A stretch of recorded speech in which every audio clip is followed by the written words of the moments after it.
Alright, tubers, I'm still whacking away on this old motor. I got it, you saw in that previous video, I got it running and everything. I just want to button everything up on it. See, I've got some cooling tin here. And we've talked about my opinion of this cooling tin. It was designed for a reason. Some people will take these things and pinch them off after they do something to their motor. But that air is traveling from around front. When that thermostat opens, it lets this cool air come around here. Without this on the back side, you're not going to be drawing air to cool in behind this cylinder here. So these pieces go on here for a reason. This piece will go underneath. And it'll bolt on here. Just like this. So, you know, you do what you want to. The people, you know, they can talk about type 1 engines, type 4 engines, whatever, that this one's better than that one, if, you know, and that, or some people say they're all junk. Not the case. In my mind, I prefer the type 4. I think there's a lot of improvement on them over the type 1. I think it was just an evolution. In my mind, this tin on the type 4 is more critical than on a type 1. And if you don't put these on here, you're going to have trouble. You're going to be burning your cylinders up and so on and so forth. But like I say, do what you want. That's just my advice to you. So we're going to be putting this tin together today. And I do highly recommend, just to recap, that you put your tin back on when you're done working on your engine. They didn't put it on there to look good.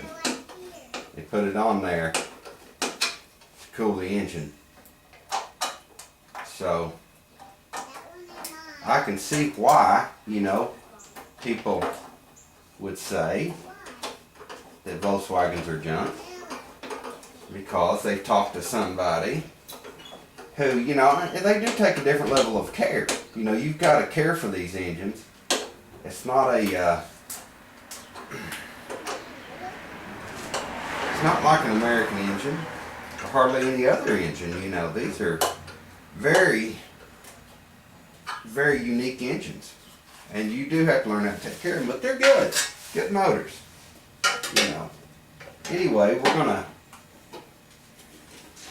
have to cut the camera off. I'll have to get down there on my back, best that I can, and get this piece on.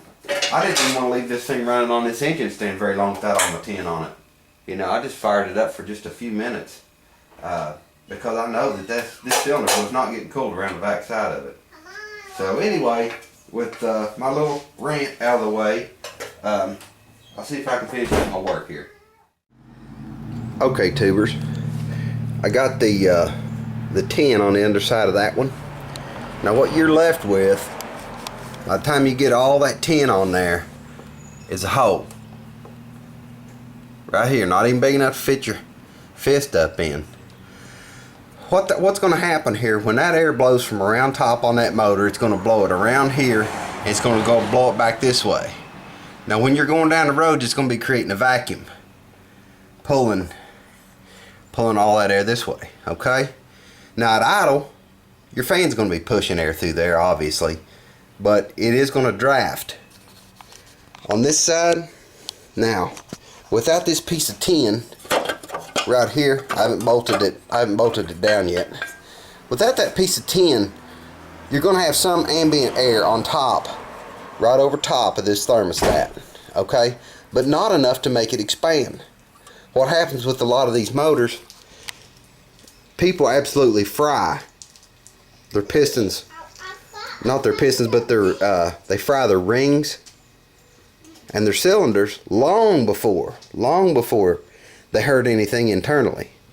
Now you can overheat one to the point to where you fry your mains out of one, but most of the time what's going to happen, like I didn't touch the bottom end of this. I just put new cylinders and pistons on it, had the heads redone. That's all I did to it, and you heard it run. So there's proof in the pudding. You've got to cool these things. Cool them, cool them, cool them. If this thing doesn't get warm enough to open this thermostat, okay, it's not going to open the flaps up to the top to blow the cool air across these cylinders, okay? 2, people will take these off and throw them away. Then, when you start it up, your